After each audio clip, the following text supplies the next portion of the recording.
Imaginons que vous vous trouvez au deuxième étage de l'école, à disons 10 mètres de haut, et que vous tirez une flèche vers l'avant, avec une vitesse horizontale de 15 mètres par seconde. On peut se poser la question, jusqu'où ira cette flèche avant de se planter dans le sol? Pour comprendre ça, il faut donc qu'on démontre la trajectoire et la portée d'un tir horizontal. C'est ce qu'on va faire maintenant. Mettons d'abord tout ça un peu en graphique. Donc, si vous vous trouvez à une certaine hauteur, on va fixer les axes pour étudier notre système. On va dire que l'axe OX, c'est celui du déplacement horizontal. Donc on va fixer que la position initiale, x0, c'est 0, l'endroit d'où on tire la flèche. On va fixer que la vitesse initiale selon cet axe x, c'est la vitesse horizontale avec laquelle est partie la flèche.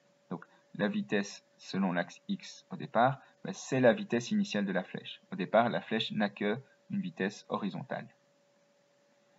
On va maintenant dire aussi que l'accélération selon l'axe x, elle est nulle. Donc, une fois que la flèche est décrochée de l'arc, il n'y a rien qui accélère ou qui freine la flèche dans le sens de l'axe x. D'accord? Ça, c'est de nouveau parce qu'on va négliger les frottements. Donc, maintenant, regardons l'axe vertical. On va l'appeler OY. Et on va fixer que la position initiale, selon l'axe y, donc y0, elle est nulle.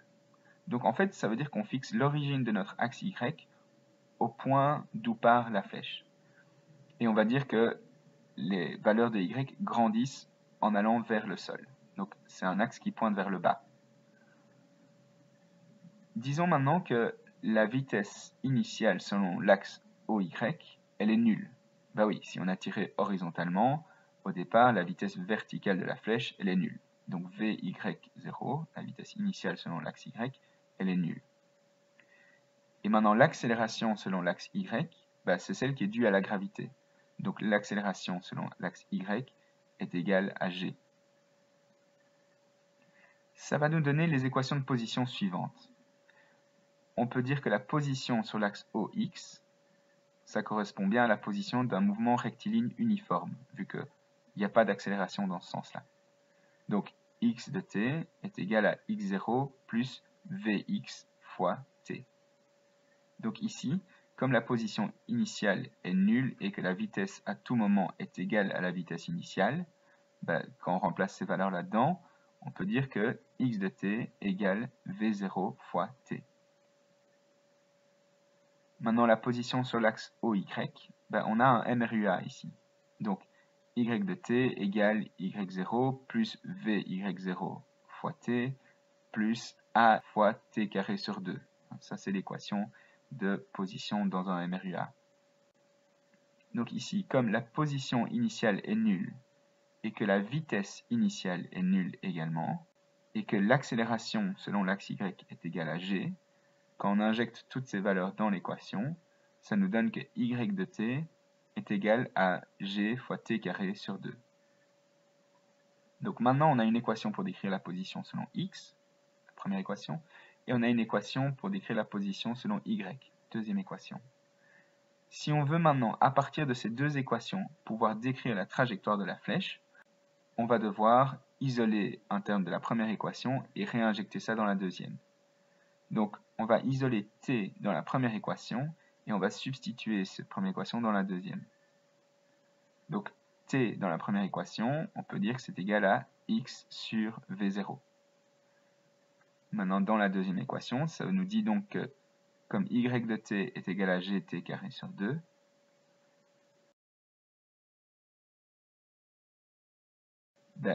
on peut dire que y égale g demi fois x carré sur v0 carré. Et donc là, on y est. On peut exprimer y en fonction de x. y égale g demi fois x carré divisé par v0 carré. Donc y est une fonction de x carré. Et donc, vous verrez une trajectoire parabolique.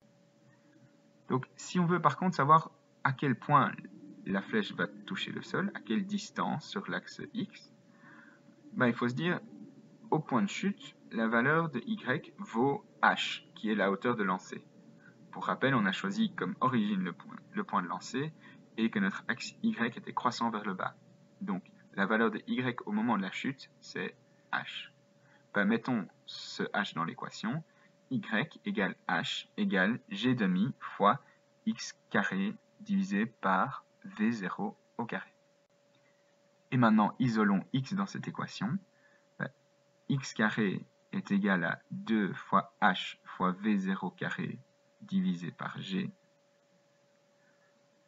Et donc, on peut dire que X est égal à racine de 2H sur G fois V0.